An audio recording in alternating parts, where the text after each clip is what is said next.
जय Hind. Class 12th के students कैसे हैं आप लोग? बच्चे बहुत अच्छे होंगे और आपकी तैयारी बोर्ड एग्जाम के लिए शानदार रूप से हो रही होगी। मेरा नाम है विजेता आनंद और आप देख रहे हैं आप ही का channel Eklavya Vatika.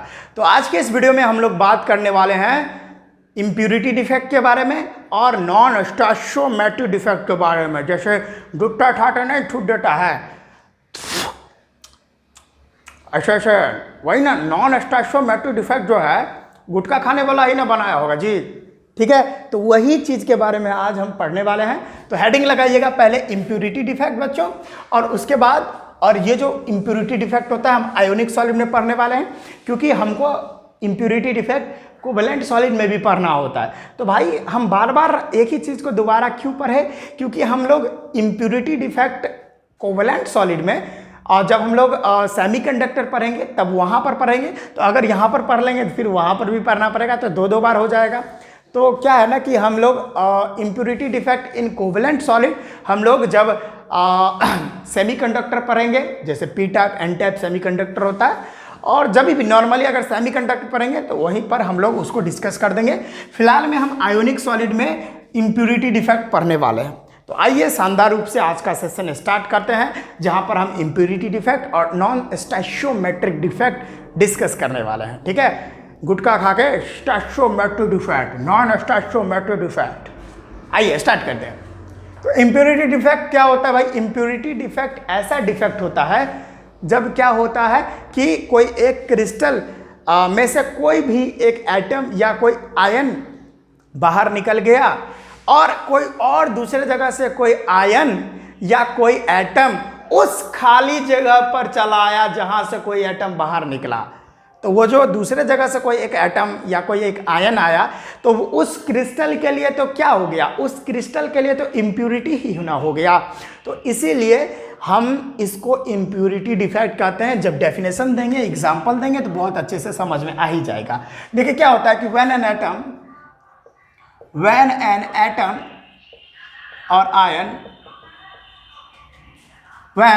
atom or ion of different solid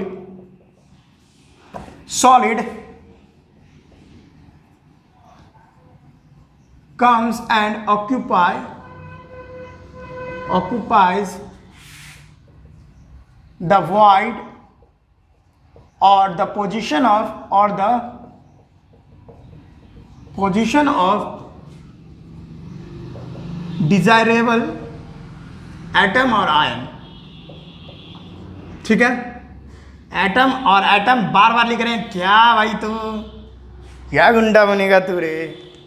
तो इम्प्यूरिटी डिफेक्ट क्या होता है कि जब कोई एटम या आयन कोई डिफरेंट सॉलिड का वो आया और किसी वॉइड में, किसी दूसरे सॉलिड के वॉइड में जाकर घुस गया, या कोई एक एटम का जहाँ पोजीशन था पहले जो था अब तो बाहर निकल गया, तो वहाँ पे आके चला गया, तो इसको हम इम्प्यूरिटी डिफेक्ट बोलेंगे। एग्जाम्पल देंगे तो खुद ब खुद समझ में आ जाएगा। कैसे? तो देखो भाई, एक हमारा क्रिस्टल है सिलिकॉन का, तो मैं सिलिकॉन लगाता हूँ। Silicon silicon silicon silicon silicon silicon, फिर से भाई सिलिकॉन बोलेंगे, silicon silicon silicon silicon silicon. तो सिलिकॉन में से कोई एक सिलिकॉन अपने जगह से भाग गया, तो कहीं और दूसरे जगह से कोई और सॉलिड से हमारा कोई और जो सॉलिड है वो है हमारा स्ट्रोंटियम का। कहाँ? क्या चीज़ का? स्ट्रोंटियम का नहीं, आर्सेनिक का, आर्सेनिक का, आर्सेनिक का। S S S S S S S. ओ भाई एस करो, एस बोले तो ASS लगा देता, गधा हो जाता। तो यहाँ से कोई एक आया और इसके जगह पे जाकर बैठ गया, क्योंकि यहाँ पर तो वॉइड हो गया था ना, यहाँ से जो सिलिकॉन चला गया तो यहाँ पे आके बैठ गया। ठीक है, क्या बैठ गया भाई? आर्सेनिक बैठ गया, AS। तो अब दूसरे जगह से आया कोई एक एटम और यहाँ पर जाकर बैठ गया, तो आर्सेनिक ये सिलिकॉन के क्रिस्टल के लिए क्या हो गया? इम्प्यूरिटी हो गया। तो इस तरह के डिफेक्ट को हम इम्प्यूरिटी डिफेक्ट कहते हैं बच्चों। क्या कहते हैं? Impurity defect. चलो समझ में आ गया। तो हमको तो इम्प्यूरिटी डिफेक्ट किस में? आयोनिक सॉलिड में यहाँ पर पढ़ने हैं। चलो इसको मैं मिटा लेता हूँ। यहाँ पर तो हमको आयोनिक सॉलिड में पढ़ना है, मिटा दो इसको, समझ में आया? ये एग्जाम्पल के लिए था। ठीक है, एग्जाम्पल के लिए था। चलो यहाँ पे एक टर्म का मीनिंग समझो, डोपिंग, DOPPING, डोपिंग। डोपिंग है, टोपिंग मत समझ लेना इसको, डोपिंग है, डोपिंग। डोपिंग का मतलब होता है मिक्सिंग इम्प्यूरिटी। क्या भाई? मिक्सिंग इम्प्यूरिटी, याद रखिएगा।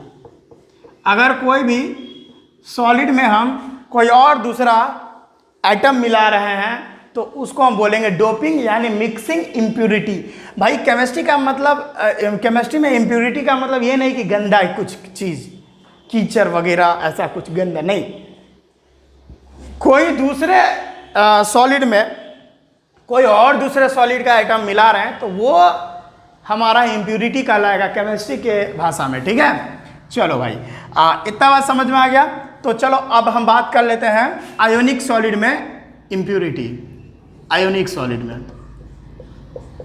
ठीक है, हम कोवेलेंट सॉलिड में भी पढ़ेंगे लेकिन वहाँ सेमीकंडक्टर में। ठीक है, तो आयोनिक सॉलिड में अभी हम NaCl के बारे में पढ़ते हैं। तो NaCl का हमको एक क्रिस्टल बना लेना है। क्या भाई? एक NaCl का क्रिस्टल बना लो भाई। कैसे? तो NaCl में हम जानते हैं एक Na पॉजिटिव और एक Cl निगेटिव रहता है, तो उसी तरह से बनाओ Na positive Cl negative, Na positive Cl negative. एक मिनट में अच्छे से बना लूँ, Cl negative Na positive Cl negative. ठीक है, फिर यहाँ Na पॉजिटिव तो Cl negative Na positive, Cl negative Na positive, Na positive Cl negative, Na positive Cl negative. आ गया समझ?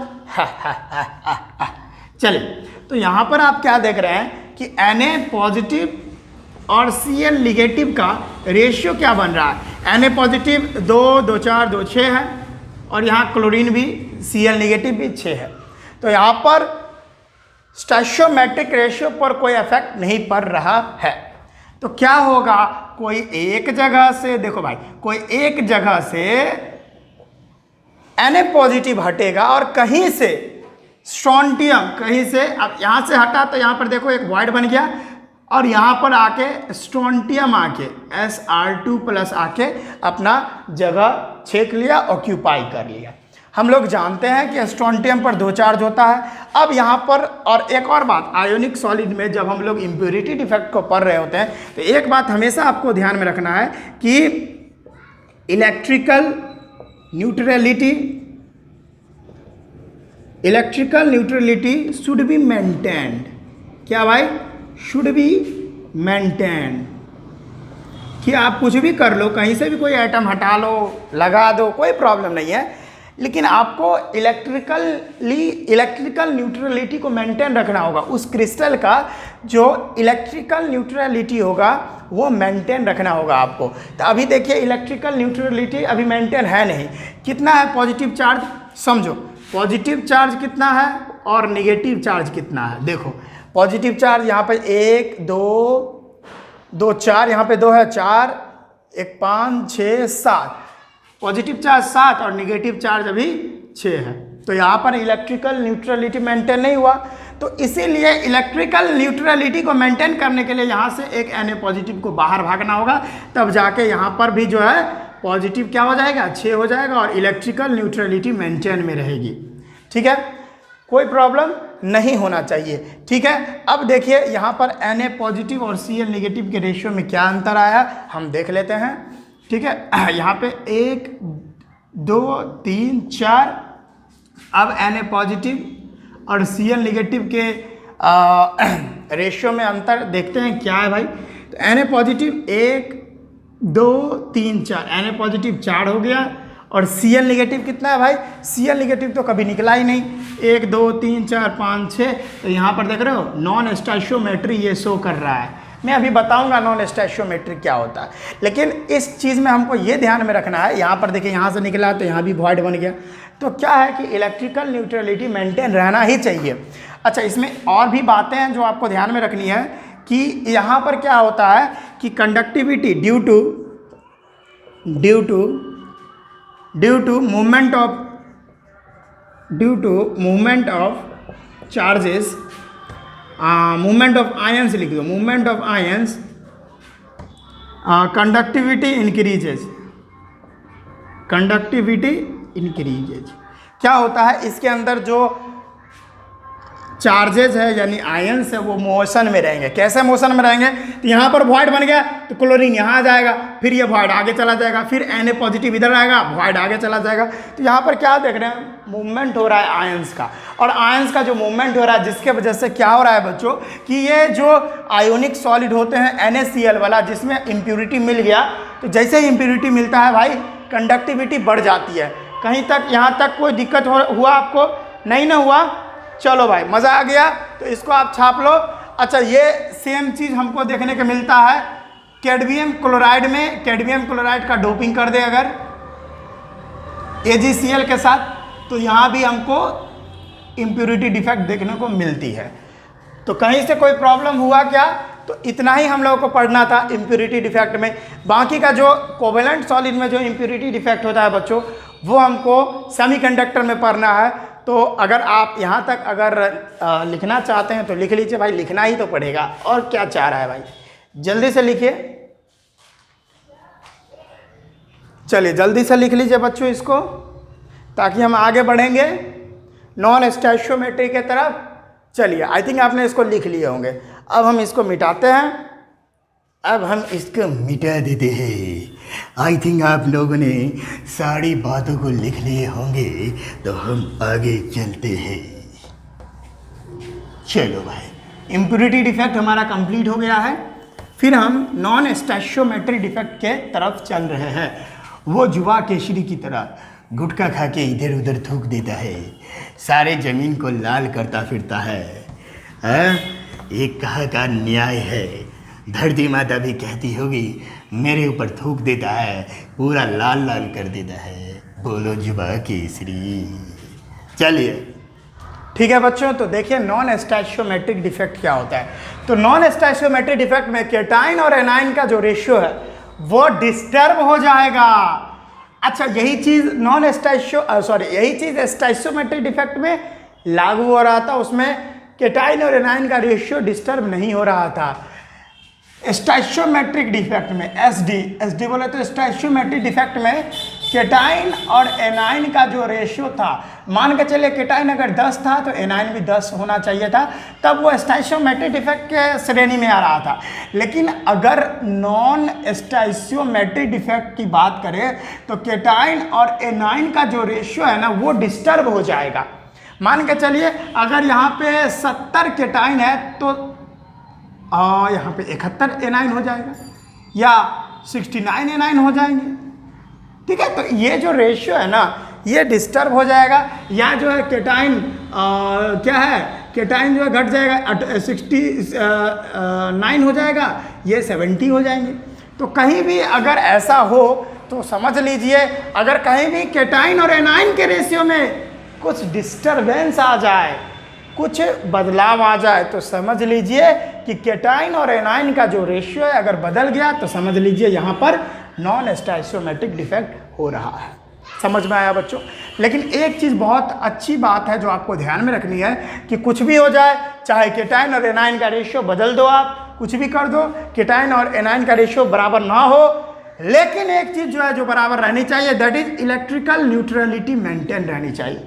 यानी उस क्रिस्टल का, उस पर्टिकुलर क्रिस्टल का जो इलेक्ट्रिकल न्यूट्रलिटी है वो मेंटेन रहना चाहिए, चाहे कुछ हो जाए। ठीक है, कोई प्रॉब्लम नहीं ना? चलो, तो अब हम देखते हैं कि नॉन स्टैचोमेट्रिक डिफेक्ट होता क्या है। और ये तो देख लिए नॉन स्टैचोमेट्रिक डिफेक्ट की केटाइन और एनाइन का रेशियो इसमें डिस्टर्ब हो जाता है। हम टाइप देखते हैं इसका, क्या देखेंगे? टाइप कितना होता है। तो भाई इसका दो टाइप होता है, एक मेटल एक्सेस डिफेक्ट और एक होता है मेटल डिफिशियंसी डिफेक्ट। तो यहाँ पर मेटल हम केटाइन को ही बोलेंगे, मेटल हम केटाइन को ही बोलेंगे कि केटाइन जो है बढ़ जाता है। केटाइन क्या होता है? बढ़ जाता है।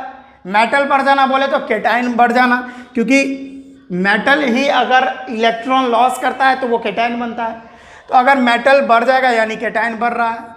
तो अगर केटाइन का एक्सेस हो जाए, एक्सेस यानी बढ़ जाए, तो इस तरह का डिफेक्ट मेटल एक्सेस डिफेक्ट कहलाता है। और मेटल एक्सेस डिफेक्ट दो तरह से हो सकते हैं, या तो केटाइन और एनाइन है, तो या तो एनाइन को घटा दो तो केटाइन डेफिनेटली बढ़ जाएगा।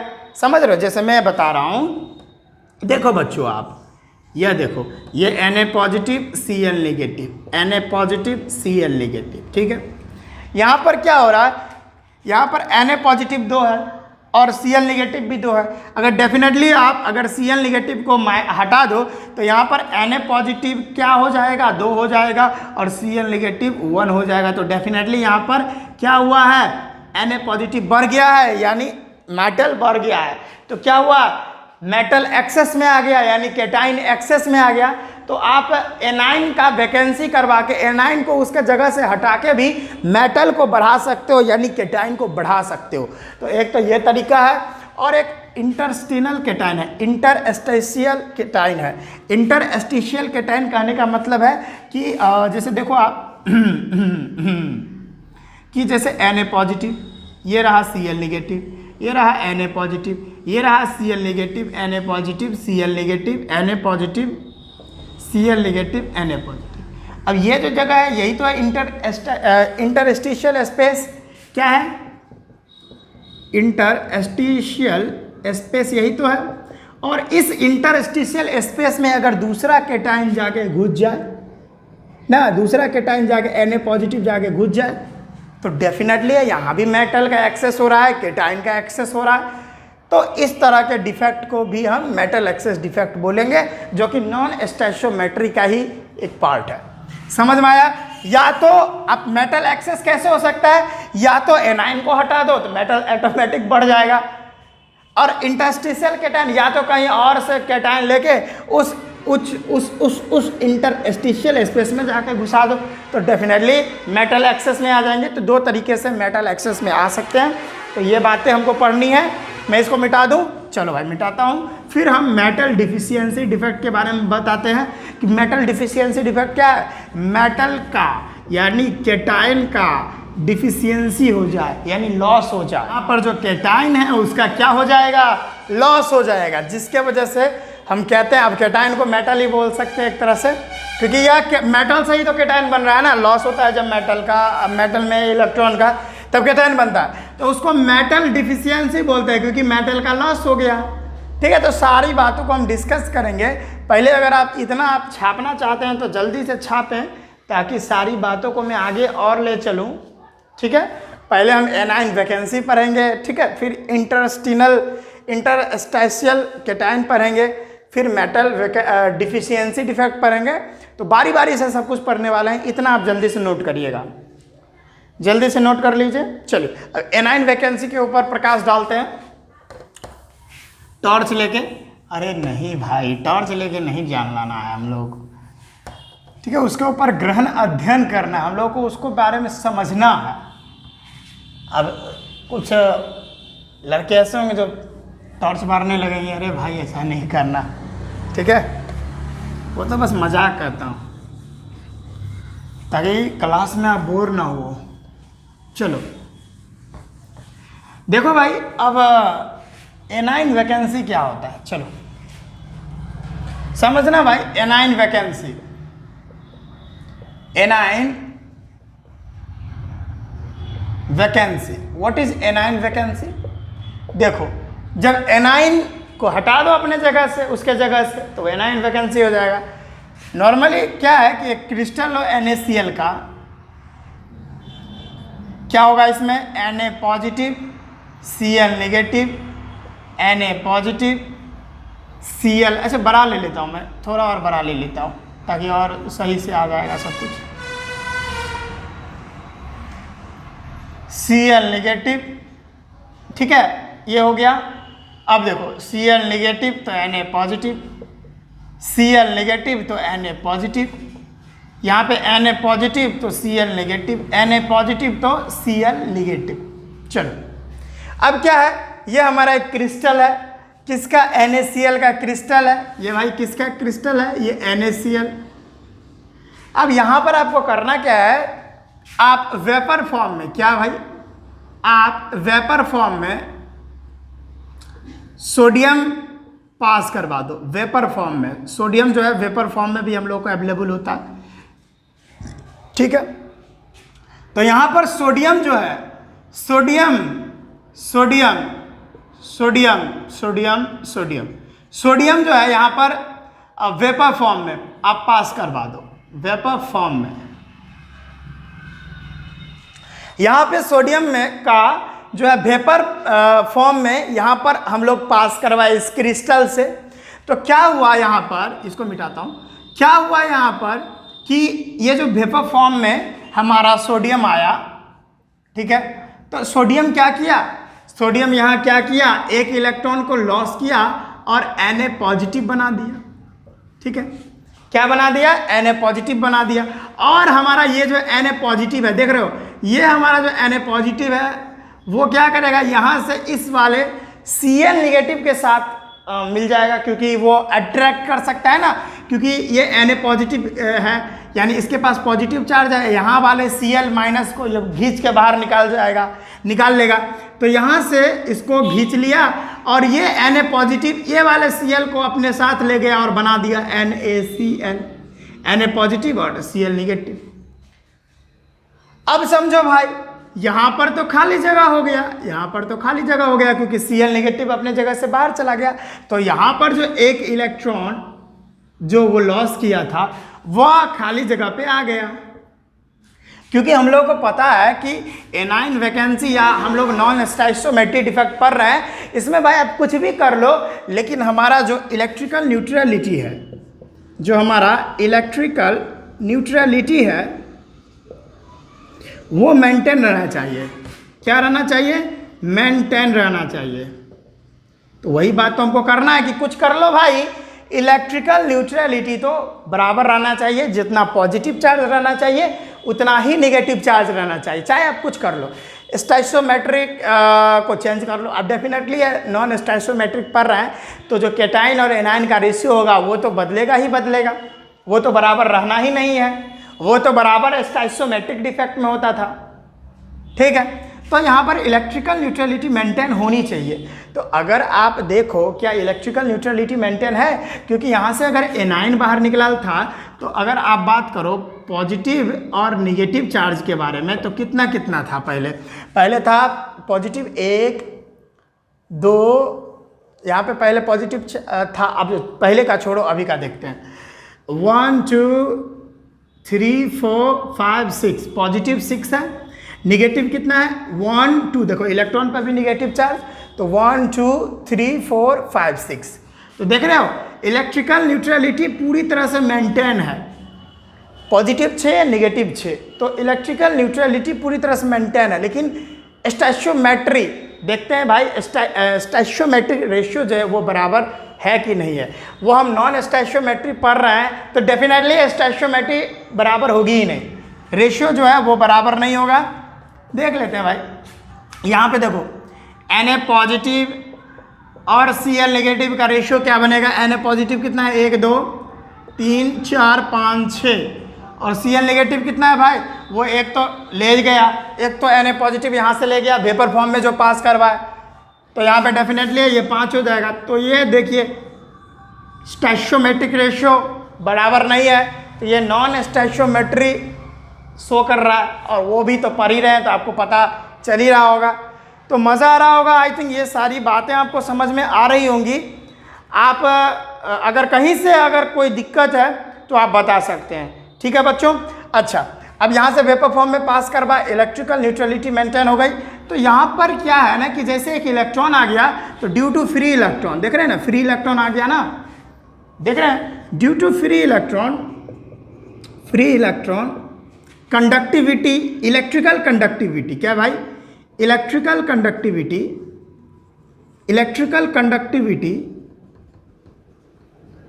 इंक्रीजेस। और चूंकि फ्री इलेक्ट्रॉन जहां पर आ जाता है तो वो पैरामैग्नेटिक बिहेवियर भी शो करता है, क्या भाई, पैरामैग्नेटिक बिहेवियर शो करने लगता है, ठीक है, पैरामैग्नेटिक बिहेवियर भी शो करेगा। और एक बात याद रखो भाई, यहाँ पर इतना को मैं ऐसे बता रहा हूँ, ये देखो यहाँ पे क्या है, फ्री इलेक्ट्रॉन है, और जब भी फ्री इलेक्ट्रॉन आता है बच्चों तो वो फॉर्म करता है एप सेंटर, क्या करता है, एप सेंटर, और एप सेंटर के प्रोड्यूस हो जाने की वजह से एप सेंटर के फॉर्म हो जाने की वजह से यहाँ पर इस क्रिस्टल का कलर भी चेंज हो जाता है। ठीक है, colour change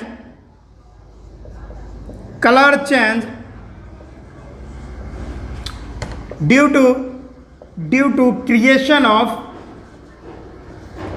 of F centre. ठीक है, एप सेंटर के क्रिएट हो जाने की वजह से यहाँ पर ये जो क्रिस्टल है उसका कलर भी बदल जाता है इस डिफेक्ट आने की वजह से। ठीक है, और यहाँ पर जो कलर बनता है वो हमारा येलो बन जाता है। क्या? येलो बन जाता है। आया समझ में बच्चों? कहीं से कोई प्रॉब्लम है क्या? ये जो क्रिस्टल है ना, ये हमारा क्रिस्टल वो कलर्ड हो जाता है। ठीक है, और डायरेक्ट हम कह लेंगे ये क्रिस्टल जो है हमारा क्या हो जाता है? कलर्ड हो जाता है, यानी रंगीन हो जाता है ये क्रिस्टल। किसकी वजह से? तो भाई एप सेंटर प्रोड्यूस हुआ फ्री इलेक्ट्रॉन की वजह से, जिसकी वजह से ऐसा कुछ हमको देखने को मिलता है बच्चों। चलो बच्चों, समझ में आ गया इतना बात? ठीक है, कोई प्रॉब्लम है भाई? नहीं होना चाहिए। जैसे NaCl का हमारा येलो आ गया, उसी तरह से हमारा LiCl होता है। यहाँ पे LiCl सेम इसी तरह का क्रिस्टल होता है, LiCl।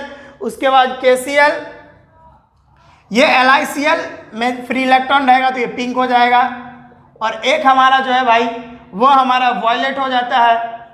कैसा हो जाता है भाई? वॉयलेट हो जाता है। ये बातें भी आप याद रखना। और ये भी क्यों होता है? Due to formation of F centre. ये भी एप सेंटर के फॉर्मेशन होने की वजह से ही होता है। तो यही था हमारा ओवरऑल एनाइन वैकेंसी, जिसमें क्या हुआ? कोई एक एनाइन जो है अपने जगह से चला गया तो ऑटोमेटिक पॉजिटिव चार्ज क्या हो गया? बढ़ गया। ठीक है, यानी ऑटोमेटिक जो है पॉजिटिव चार्ज बढ़ा नहीं, वो तो हमारा इक्वल ही होगा। तो एनाइन जैसे ही बाहर गया तो केटाइन का एक्सेस हो गया, यानी मेटल का एक्सेस हो गया। ठीक है, देख नहीं रहे हो रेशियो इसका? यानी मेटल एक्सेस में आ गया, यानी केटाइन एक्सेस में आ गया। तो इसी के लिए ये हमारा एनाइन वैकेंसी कहलाता है, और इस तरह के डिफेक्ट को भी हम एनाइन वैकेंसी कहते हैं, और मेटल एक्सेस डिफेक्ट इसको बोलते हैं। तो आई थिंक आपको समझ में आ गया है। चलो मैं इसको मिटा रहा हूँ, फिर हम आगे बात करेंगे इंटरस्टिशियल डिफेक्ट के बारे में। चलो भाई मिटा दो इसको। चलो मिटा देता हूँ, लेकिन उससे पहले आप एक बात याद रखो, यहाँ पर एक पॉइंट और लिखना आप ज़रूर, कि यहाँ पर डेंसिटी जो है, डेंसिटी वो डिक्रीज कर जाती है। डेंसिटी डिक्रीज क्यों करती है? डेंसिटी डिक्रीज इसलिए करती है क्योंकि एनाइन तो भाग गया एक, और उसके जगह पे इलेक्ट्रॉन आ गया। इलेक्ट्रॉन का साइज इतना छोटा है तो वो डेंसिटी में क्या हेल्प करेगा? तो यहाँ पर डेंसिटी क्या हो जाती है? बहुत घट जाती है। मतलब बहुत नहीं घटती है, डेंसिटी आप समझ लो घट जाती है। ठीक है, तो यही था हमारा एनाइन वैकेंसी। हम आगे बात करते हैं इंटरस्टिशियल डिफेक्ट के बारे में, यानी इंटरस्टिशियल केटाइन के बारे में, डिफेक्ट के बारे में नहीं, इंटरस्टिशियल केटाइन के बारे में। यानी कोई इंटरस्टिशियल स्पेस में कोई एक केटाइन आ गया, तो इस तरह का डिफेक्ट हमारा क्या कहलाता है? ये भी हमारा मेटल एक्सेस में ही होगा, मेटल एक्सेस डिफेक्ट ही कहलाएगा। तो हेडिंग डालिए इंटरस्टिशियल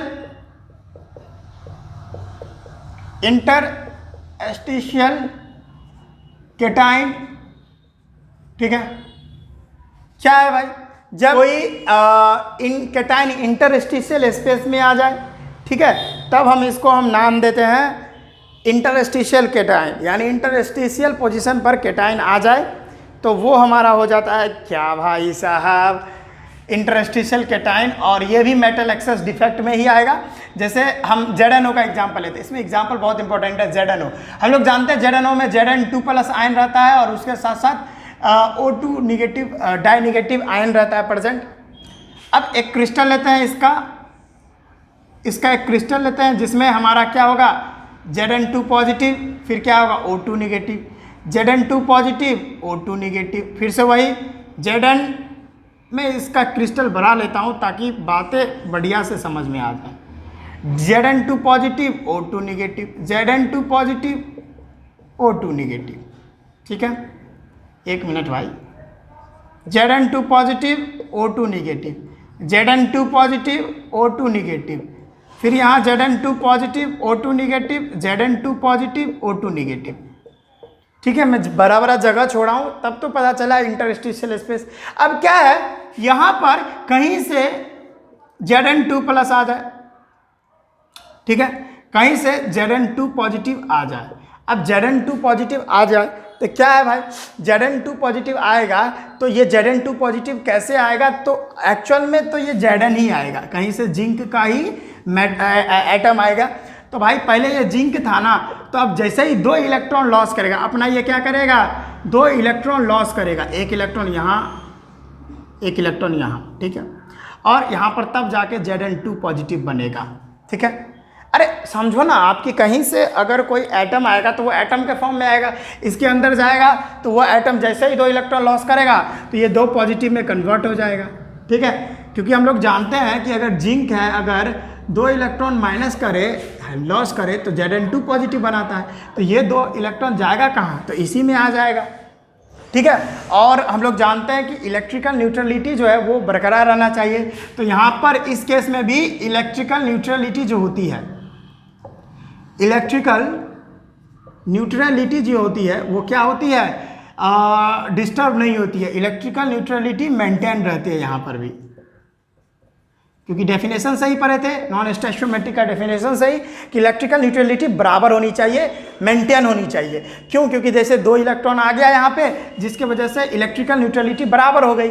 पहले देखिए Zn2 पॉजिटिव घुसा है, तो अगर हम पॉजिटिव और निगेटिव, पॉजिटिव की बात करें तो 2, 2 4, 2 6, 2 8, 2 10, 2 12, 2 14, 14 आया पॉजिटिव चार्ज, और निगेटिव चार्ज कितना आया, देखिए 2, 2 4, 2 6, 2 8, 2 10, 2 12, और ये इलेक्ट्रॉन भी तो निगेटिव चार्ज है तो 14। तो इलेक्ट्रिकल न्यूट्रलिटी तो यहाँ पर पूरी तरह से बराबर है ही, दोनों पर पॉजिटिव और निगेटिव दोनों इक्वल है। लेकिन यहाँ पर देखिए भाई मेटल क्या हो गया है, एक्सेस में आ गया है। अगर आप Zn+2 का रेशियो और O2 माइनस का रेशियो अगर आप कैलकुलेट करना चाहो तो देखो Zn2 पॉजिटिव कितना है, 1 2 3 4 5 6 7, ये 7 हो गया और ये भाई 6 ही है। तो आप नॉन स्टैचोमेट्रिक के हमारे नॉन स्टैचोमेट्रिक के तरह ये शो कर रहा है, क्योंकि यहाँ पर देख रहे पूरी तरह से स्टैचोमेट्रिक बराबर ही नहीं है, स्टैचोमेट्रिक रेशियो बराबर नहीं है, तो ये हमारा नॉन स्टैचोमेट्रिक डिफेक्ट में आ जाएगा। कोई प्रॉब्लम है, और यहाँ पर भी एक फ़ायदा है हमारा, इलेक्ट्रॉन आ गया, फ्री इलेक्ट्रॉन। तो हम लोग क्या जानते हैं, due to free electron conductivity क्या होगी भाई, इसकी भी इंक्रीज होगी। कंडक्टिविटी क्या है, इंक्रीज हो जाएगी। कोई प्रॉब्लम, अरे भाई कोई प्रॉब्लम है, नहीं प्रॉब्लम होना चाहिए। अच्छा, कंडक्टिविटी इंक्रीज हो जाएगी। अच्छा देखिए, आप देखिए इलेक्ट्रॉन आ गया ड्यू टू फ्री इलेक्ट्रॉन, यहां पर भी क्या होगा, कलर्ड क्रिस्टल होगा, कलर्ड क्रिस्टल हो जाएगा, यानी क्रिस्टल जो है कलर्ड हो जाएगा फ्री इलेक्ट्रॉन। और कलर्ड क्रिस्टल क्या होता है, एफ सेंटर के कारण होता है बच्चों कलर्ड। फ्री इलेक्ट्रॉन यहाँ पे देख रहे हैं ना, यही तो है भाई फ्री इलेक्ट्रॉन, और यहाँ पे फ्री इलेक्ट्रॉन की वजह से ये क्रिस्टल जो है कलर्ड हो जाएगा। और ये भी जो क्रिस्टल है ये येलो कलर का होता है हमारा। कोई प्रॉब्लम है बच्चों? और यहाँ पर देखिए Zn2 पॉजिटिव इंटरस्टिशियल स्पेस में आ गया, देख रहे हैं ये क्या है भाई, इंटरस्टिशियल स्पेस में है,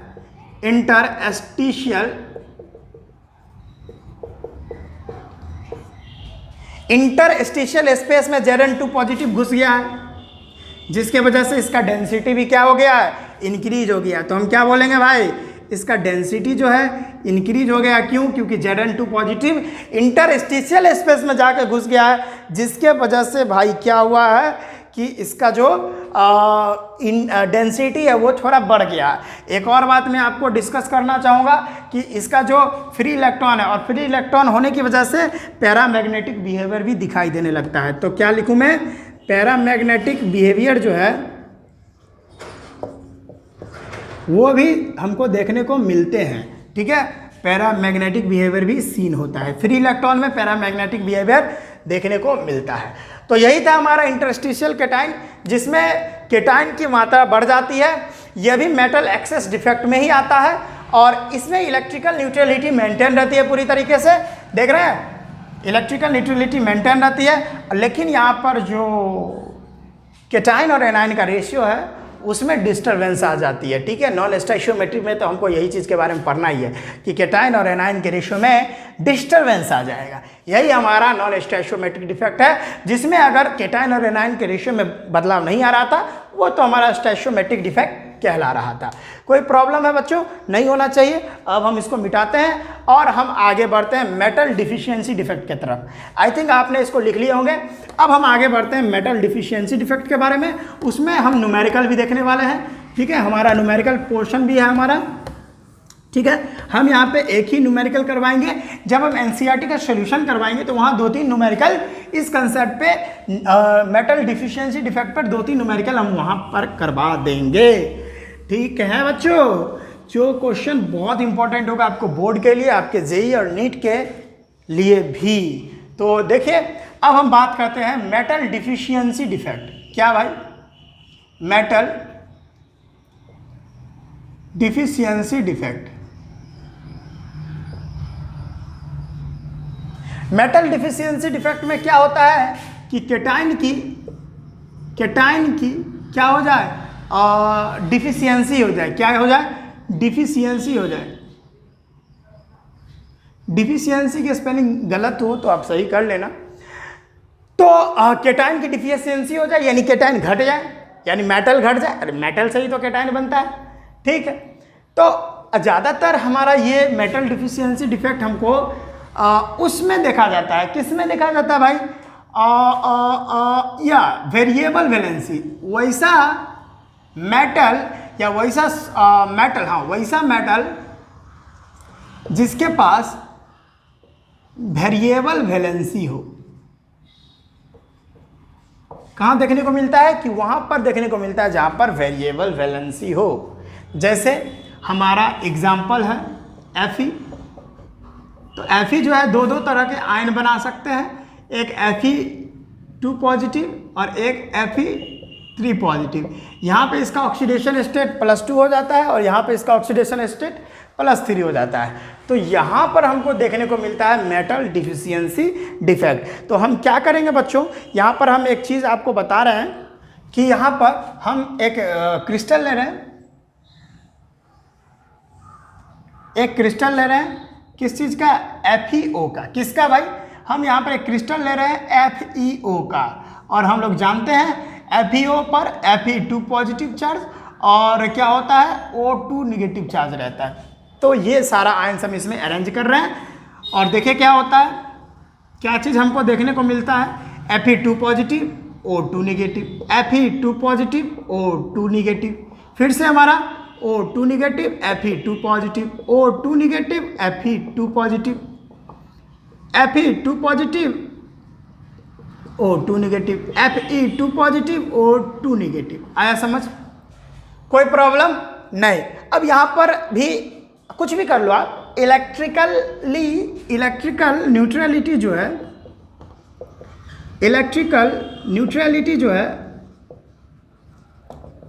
शुड बी मेंटेन।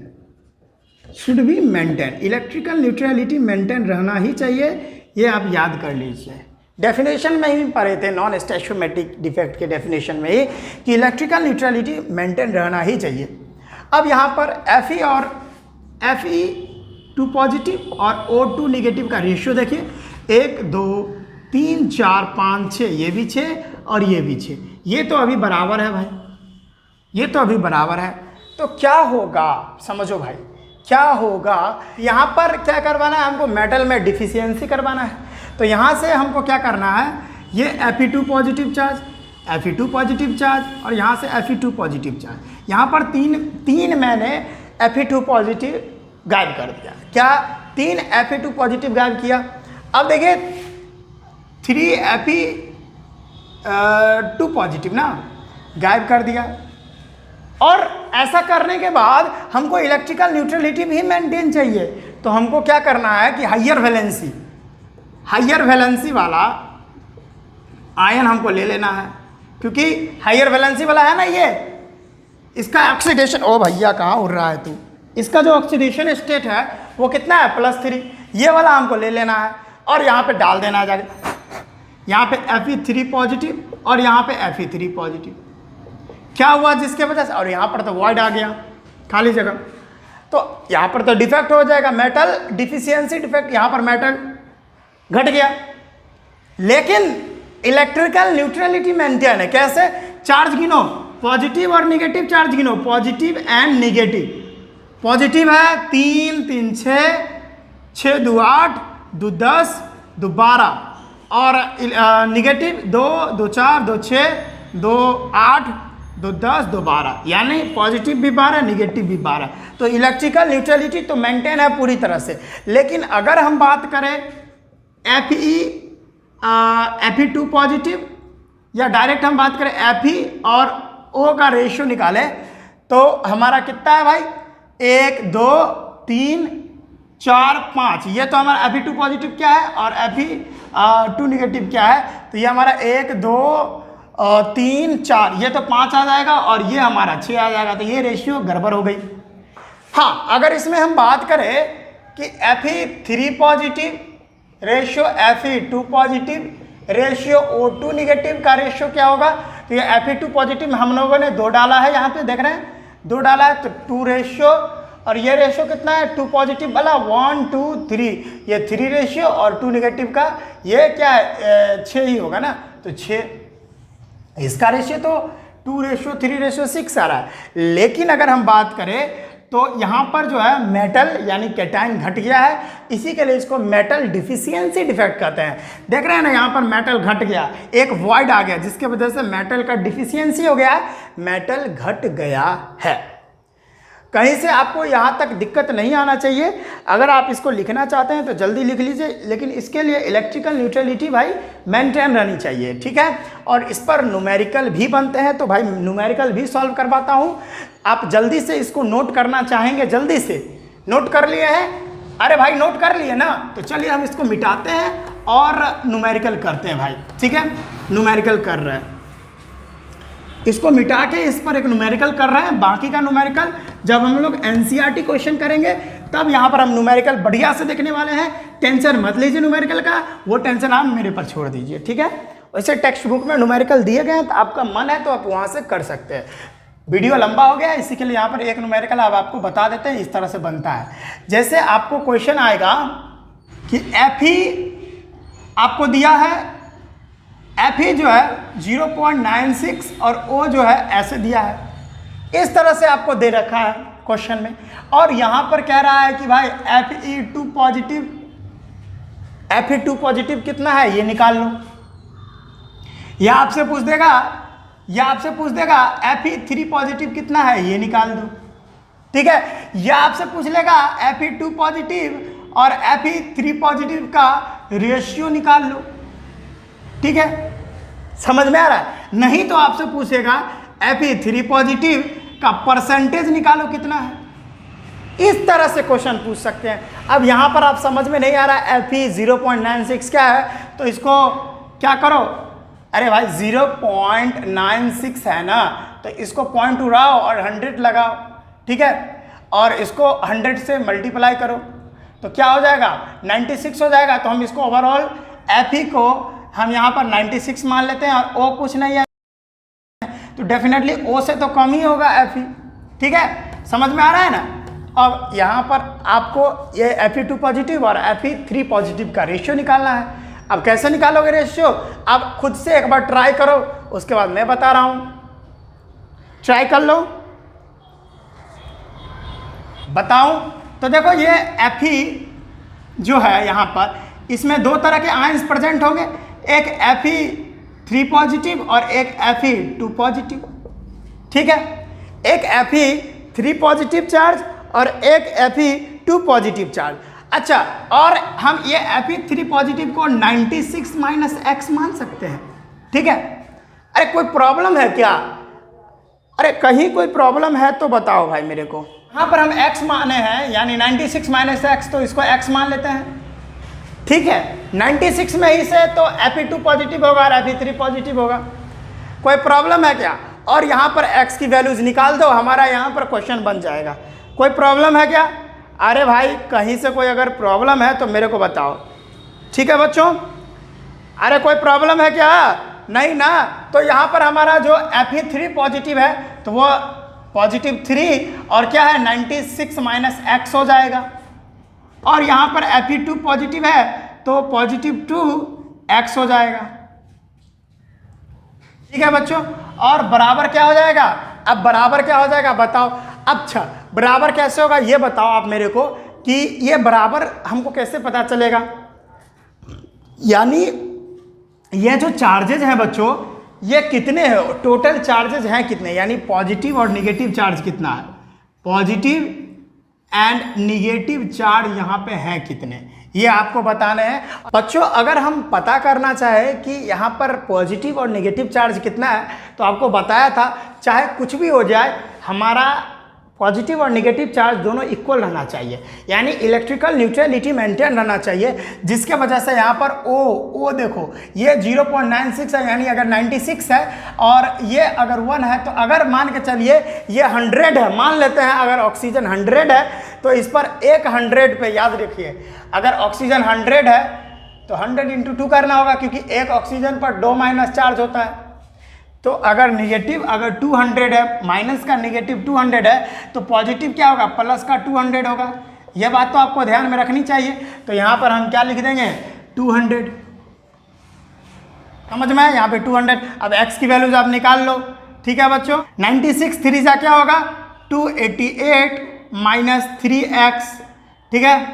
अब यहाँ पे क्या होगा बच्चों, प्लस में यहाँ पे 2x, यहाँ पे 200। अब x की वैल्यूज फाइंड कर लो आप, क्या है कि यहाँ पे क्या हो जाएगा, देखो माइनस 3x 2x क्या हो जाएगा, x हो जाएगा, माइनस में x हो जाएगा, इक्वल टू यहाँ पर 200 और ये प्लस में इधर आएगा तो माइनस में 288, ठीक है। माइनस x इक्वल टू क्या हो जाएगा, माइनस में 88, x से यानी माइनस से माइनस कट जाएगा, x बराबर 88 आ जाएगा। तो यानी x हम किसको माने थे, x हम इसको माने हैं Fe2 प्लस वाले को, x Fe2 प्लस वाले को माने हैं तो x कितना हो जाएगा 88 हो जाएगा। तो अगर हमको फाइंड करना है भाई हमारा क्या Fe3 पॉजिटिव, तो क्या हो जाएगा 88 में से माइनस कर दो किसको, 88 में से सॉरी 96 है ना टोटल, तो 96 में से अगर 88 को माइनस कर दो बचेगा 8 हमारा क्या है Fe3 पॉजिटिव, Fe3 पॉजिटिव। अगर यहाँ पे परसेंटेज ऑफ Fe3 पॉजिटिव बोल रहा है, अच्छा परसेंटेज से पहले रेशियो अगर निकालना चाहो आप किसका, Fe3 पॉजिटिव और Fe2 पॉजिटिव का अगर रेशियो निकालना चाहते हो तो रेशियो तो निकल गया। Fe2 पॉजिटिव कितना है 88 और Fe3 पॉजिटिव कितना है 8, ठीक है। तो यहाँ पे इसका रेशियो क्या होगा 1:11, यही तो हो जाएगा 11 8 88, यानी 11 8 जा 88। कोई प्रॉब्लम, तो 1:11 हो जाएगा Fe3 पॉजिटिव और Fe2 पॉजिटिव का रेशियो। और अगर परसेंटेज हम बात करना चाहें, परसेंटेज ऑफ किसका Fe3 पॉजिटिव का, तो Fe3 पॉजिटिव का अगर परसेंटेज करना है तो है टोटल कितना 96, टोटल कितना है 96, वो तो एक मिनट, हाँ मतलब Fe3 पॉजिटिव है कितना 8 और टोटल है कितना Fe टोटल कितना है 96 और इसका 100 कर दो, यहाँ पर हमारा क्या निकल जाएगा परसेंटेज ऑफ Fe3 पॉजिटिव, आप निकाल लेना। तो बच्चों आई थिंक आपको बातें समझ में आई होंगी। आप अगर इसको नोट करना चाहते हैं तो जल्दी से आप इसको नोट करें। इस तरह से न्यूमेरिकल पूछे जाते हैं, आप इसको जल्दी से नोट करिएगा, थोड़ा जल्दी से नोट कीजिएगा। चलिए बच्चों, आई थिंक ये सारा बात पूरी तरह से आप नोट कर लिए होंगे और आज का सेशन बहुत अच्छे से आपको समझ में आया भी होगा, ठीक है। तो हम अगले वीडियो में मिलेंगे जहाँ पर हम लोग बात करने वाले हैं सेमीकंडक्टर्स के बारे में। हमारा डिफेक्ट्स तो यहाँ पे कंप्लीट होता है। तो जाने से पहले कुछ आशियाना बना के जाते हैं। क्या है कि सुनिएगा, एक शेर आपके सामने में बोल रहा हूँ। अर्ज किया भाई कि दिन धुंधला रात तन्हा में टूटे हुए तारे का एक हिस्सा हूँ। क्या बोला मैंने? कि दिन धुंधला रात तन्हा में टूटे हुए तारे का एक हिस्सा हूँ, नई सुबह होते ही मैं बन जाता एक नया किस्सा हूँ। मज़ा आया होगा? जी जी जी, मैं खुद से ही अपनी तारीफ़ कर लेता हूँ। एक और बहुत अच्छा मैं आपके सामने बोल रहा हूँ कि ज़िंदगी के सफ़र में कुछ इस तरह खोए हम, ज़िंदगी के सफ़र में कुछ इस तरह खोए हम, राह तो मिलता गया पर हर एक राह पे रोए हम। ठीक है बच्चों, तो आई थिंक आपको अच्छा लगा होगा मेरा ये शेर, मेरा ये अल्फाज। तो आज के इस वीडियो में बस हम इतना ही रखते हैं। हम मिलते हैं नेक्स्ट वीडियो में, और पढ़ाई करते रहिएगा। जय हिंद।